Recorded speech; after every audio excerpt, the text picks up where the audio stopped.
सेव्यमान पावनाङ्घ्रिपङ्कजं व्यालयज्ञसूत्रमिन्दुशेखरं कृपाकरं नारदादियोगिवृन्दवन्दितं दिगम्बरं काशिकापुराधिनाथ कालभैरवं भजे।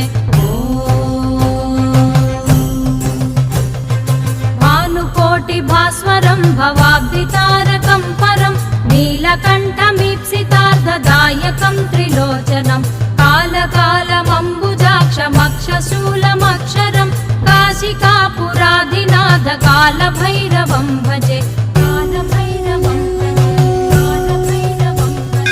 शूलटङ्कपाशदण्डपाणिमादिकारणं श्यामकायमादिदेवमक्षरं निरामयं भीमविक्रमं प्रभुं विचित्रताण्डवप्रियं काशिकापुराधिनाथ कालभैरवं भजे।